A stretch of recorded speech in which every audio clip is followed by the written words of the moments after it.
Saya ikut geng, dari ikut geng doang, kerja debt collector, dan kalau misalnya orang utang duit, nggak mau bayar, saya siram cat. Gua rokok, gua clubbing, gua minum, gua judi. Don't! If you don't change, you will die.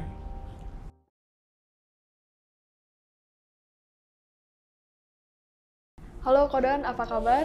Kabar luar biasa. Oke, Kodon boleh tolong perkenalkan diri Kodon. Kodon itu pribadi yang seperti apa sih? Halo, nama saya Doncong. Ya, saya ibadah di NDC. Saya suka latihan Brazilian Jiu-Jitsu. Saya suka sepedaan. Saya suka fotografi.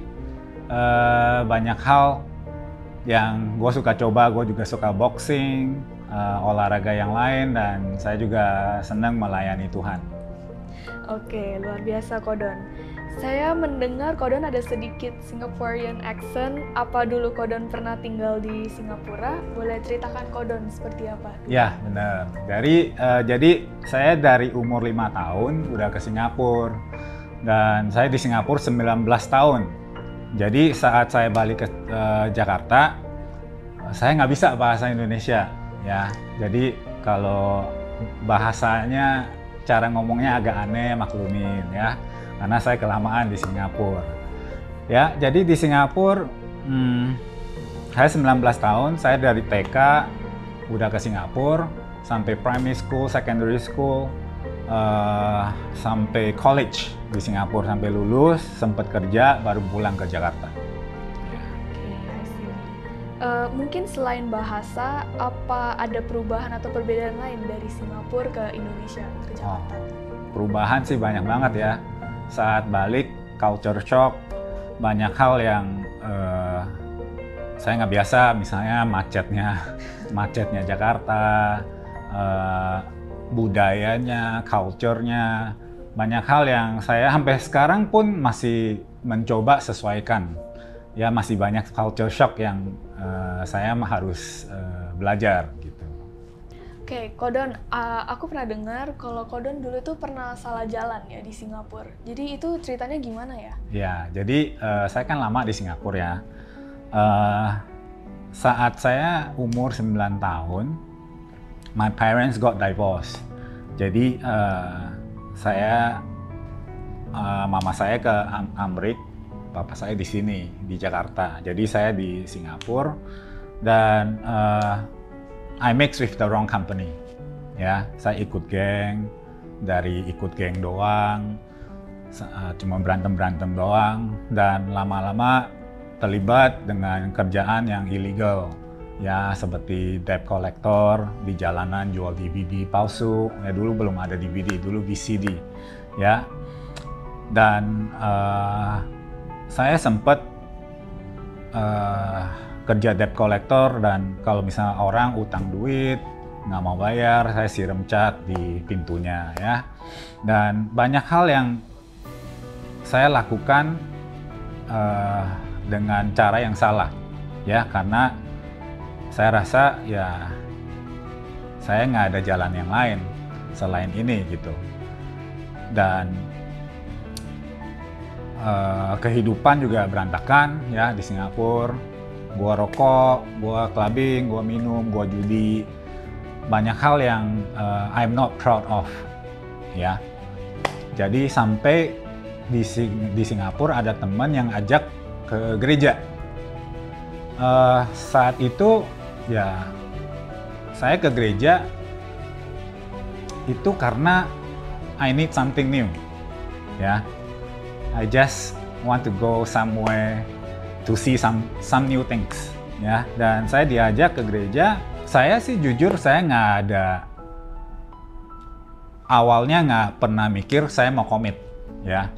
Saya cuma pengen ya coba aja, lihat aja gereja seperti apa.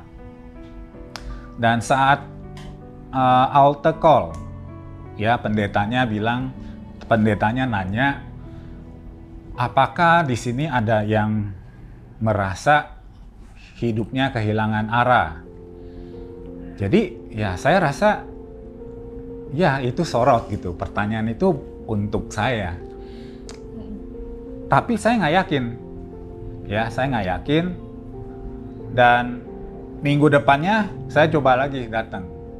Ya, dan ditanya lagi. Dan saya merasa ada sesuatu yang touch my heart. Yang bikin saya pengen coba. Jadi kehidupan kita itu nggak ada pilihan. Ya, kalau kita percaya cuman 2 pilihan, masuk penjara atau mati. Dan saya merasa ada pengharapan saat ke gereja. Ya.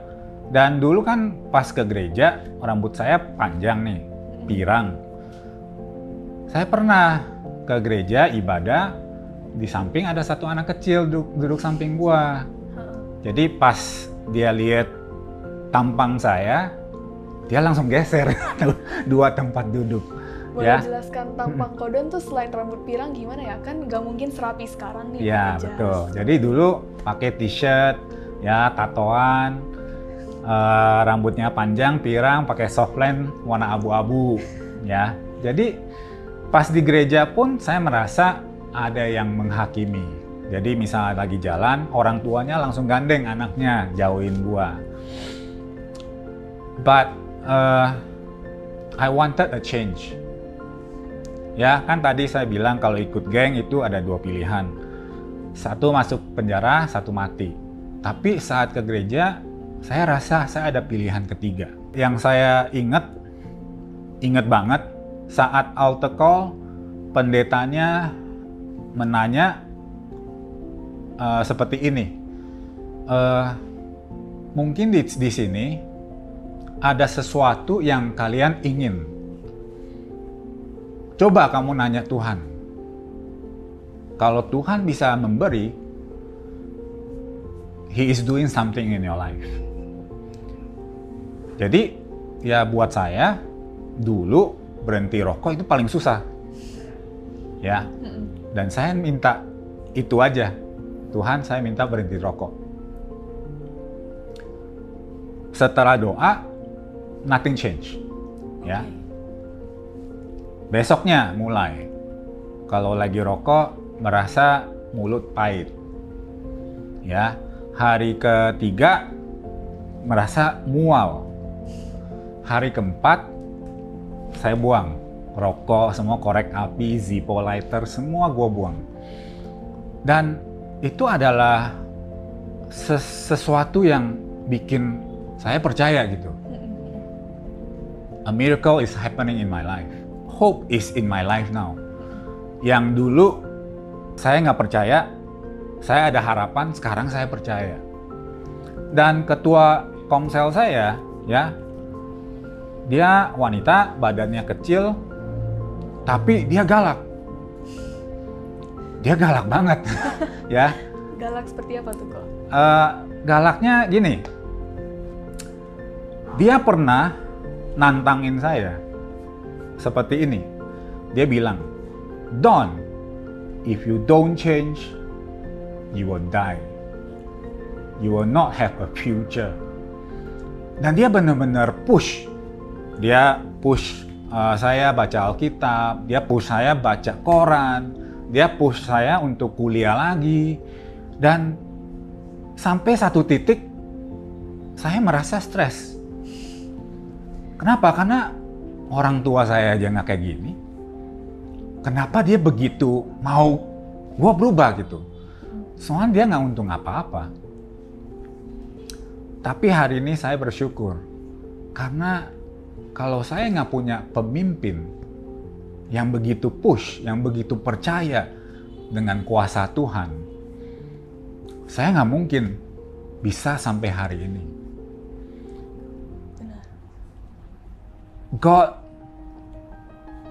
sometimes change our life through other people.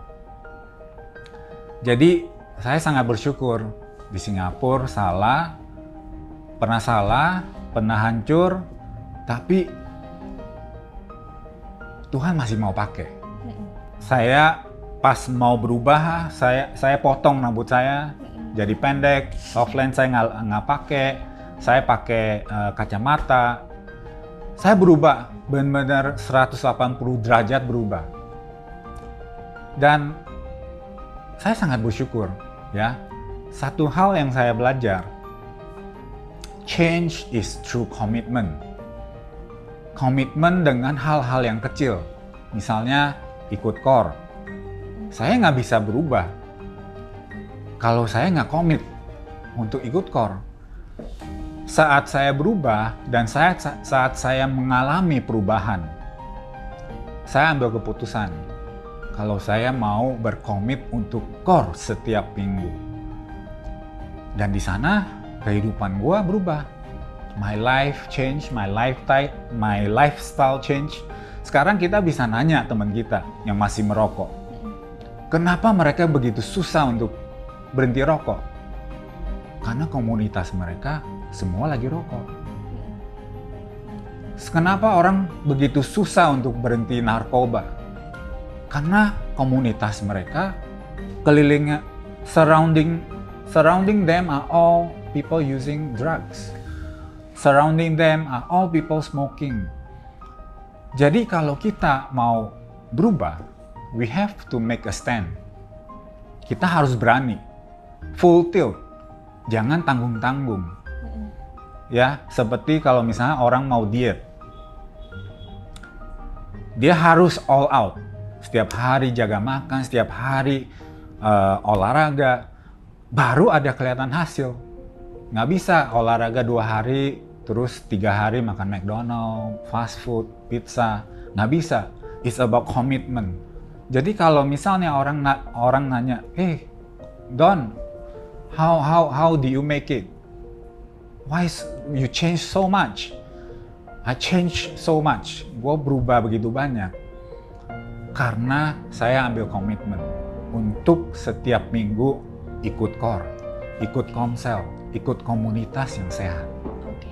Kalau itu mungkin kan cerita Kodon di Singapura. Berarti cerita komunitasnya pun awalnya di Singapura, benar?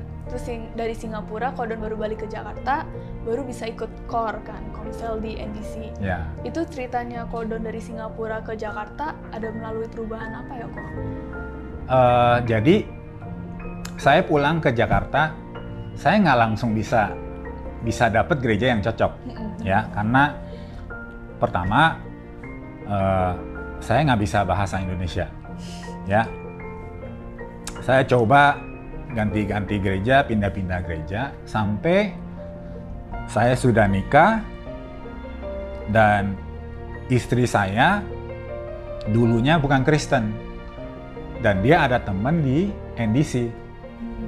Ya, dan saya pentingin kalau istri saya bisa bertumbuh. Jadi saya mau pilih gereja yang nyaman untuk dia. Dan puji Tuhan, istri saya juga hari ini juga melayani Tuhan di NDC. Nah itu sebuah, saya sangat bersyukur karena lewat istri saya, mama mertua saya yang tadinya bukan Kristen sudah dibaptis. Dan saya ikut NDC dan saya sangat bersyukur saya kenal sama Koriki Sukma, ketua core pertama saya di NDC. Dia sangat membantu, sangat welcome dan juga nge-push saya menjadi ketua komsel, ketua core, ya. Dan di sanalah saya mulai bertumbuh di NDC. Setelah Kodon stay di gereja NDC, sekarang berarti Kodon pelayanan apa saja ya kok? Sekarang saya di NDC pelayanannya course facilitator, service manager. Oke. Betul. Berarti sebelum jadi core facilitator berarti pernah ya jadi core leader dulu? Ya betul. Jadi awalnya saya pelayanan sebagai usher. Terus ke welcome launch, baru jadi ketua core leader, baru jadi core facilitator. Jadi saya di core leader, saya udah multiplikasi berapa kali, baru jadi core facilitator. I see. Adakah dampak yang Kodon bawa setelah menjadi core leader atau core facilitator? Pasti ya. Tapi menurut saya dampak terbesar itu adalah di dalam hidup saya pribadi. Karena kan saya nggak bisa bahasa Indonesia. Iya. Tapi saya harus setiap minggu persiapan untuk sharing firman di Core. Jadi buat saya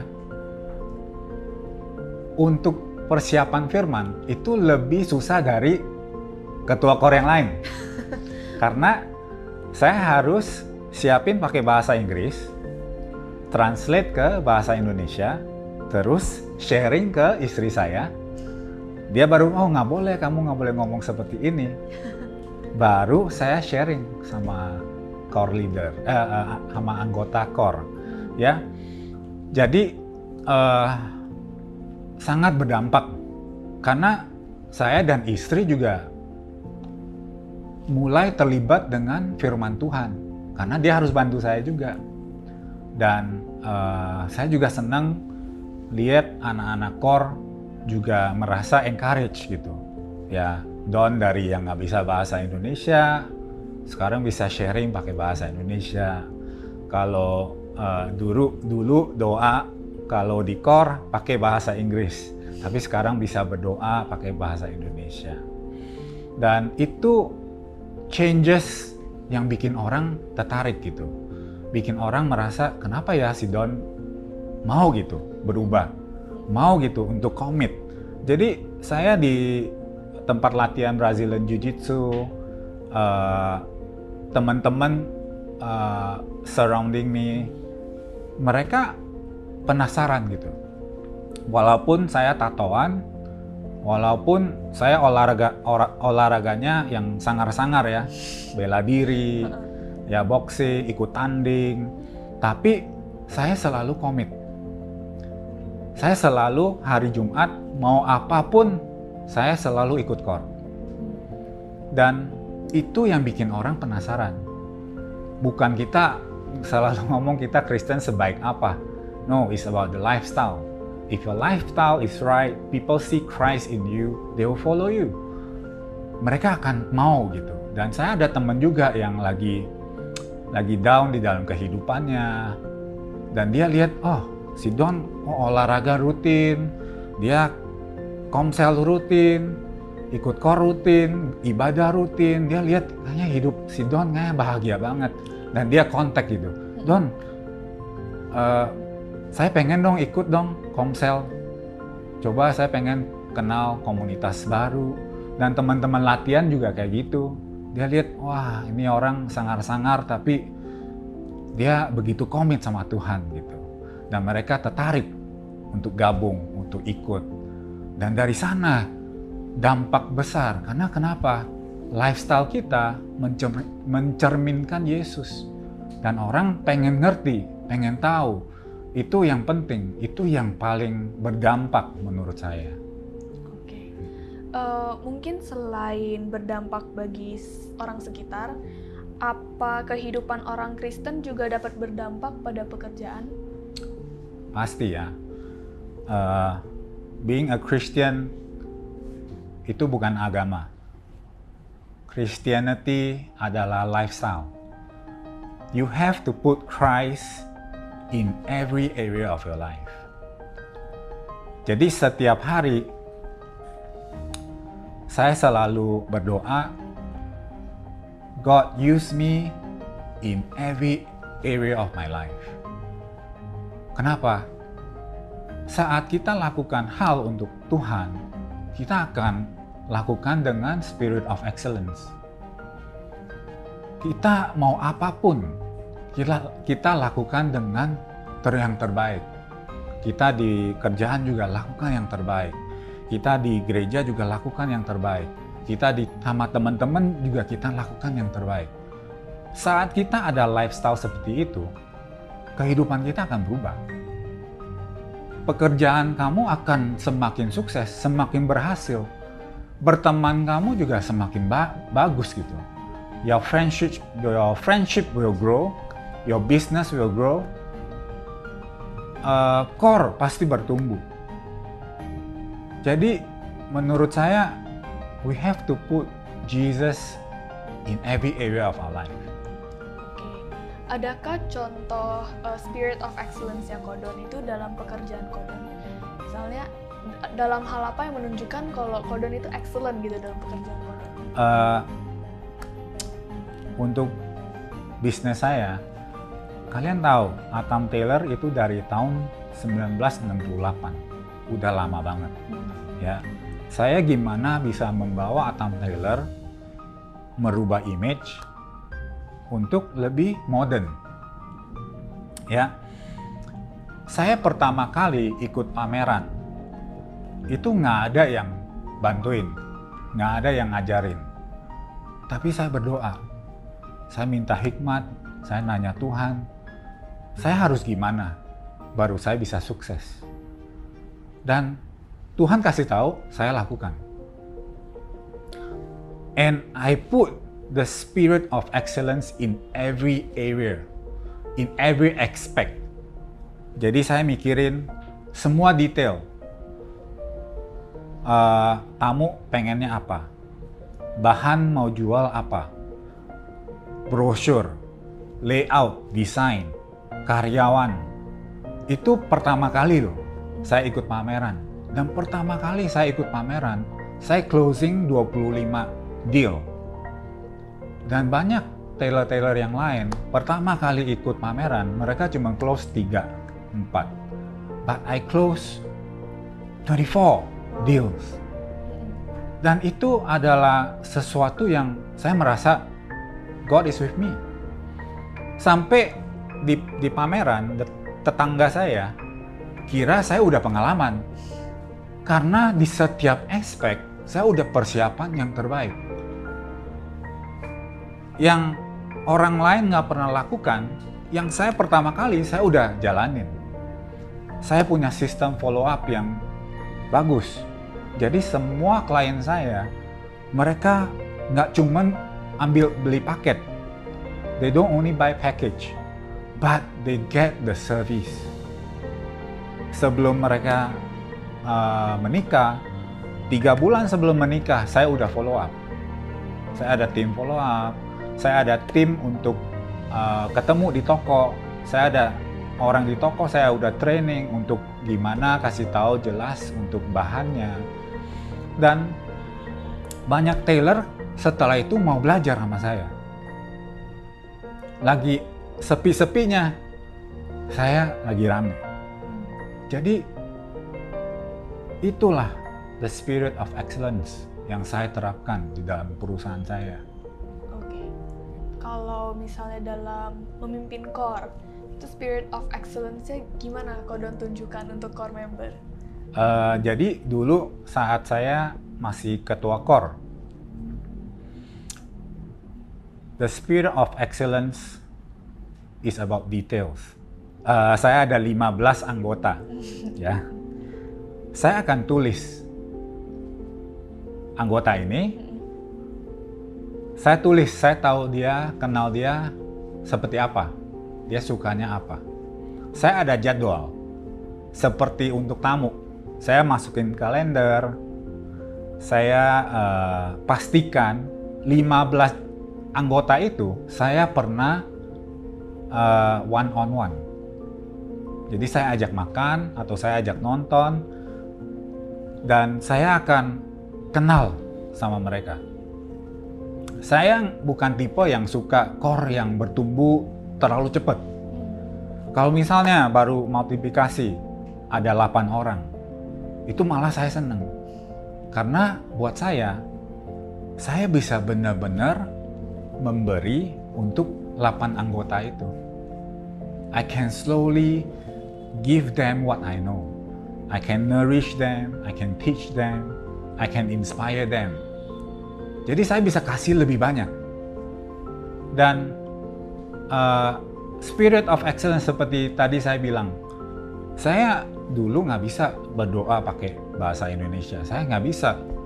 Saya pertama kali khotbah di core, sampai orang seberang ngomong sama pasangannya. Saya nggak ngerti dia sharingnya apa. Saking jeleknya bahasa Indonesia saya bisa pilih. ya udahlah, mungkin gereja ini nggak cocok. Saya cari gereja yang bahasa Inggris saja. Tapi setiap kali saya berdoa, Tuhan selalu bilang, if you want to win them, you have to speak their language. Kalau kamu mau menangin hati mereka, kamu harus mengerti bisa bahasa mereka. Jadi saya tekunin. Saya nggak langsung tiba-tiba, wah sharingnya bagus, doanya bagus. Enggak. Kalau saya doa awal-awalnya, saya catat dulu, saya mau doa apa.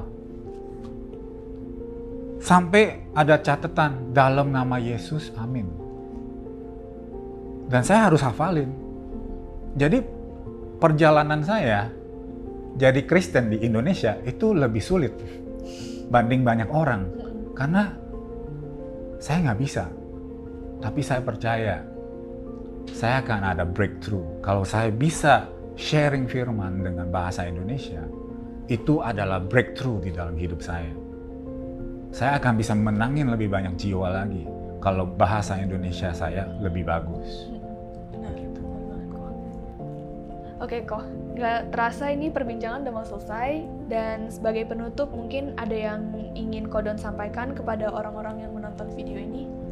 Okay, Colossians 3 verse 23 says that do everything as if it's doing upon the Lord, doing for the Lord. Jadi saya mendorong kalau kalian lagi nonton ini dan kalian merasa hidup kalian biasa-biasa aja dan kalian merasa you need a change in your life, ya, I think saya merasa now is the time for you to change. Jangan ditunda lagi, jangan merasa, oh minggu depan aja, tahun depan aja. Jangan merasa saya nggak layak. Ya, kalau Tuhan bisa pakai saya, Tuhan bisa pakai kamu. Ya, do everything in excellence. I believe that God's blessing is with you, with your family. And I believe that God's favor, God's love is with you and your family.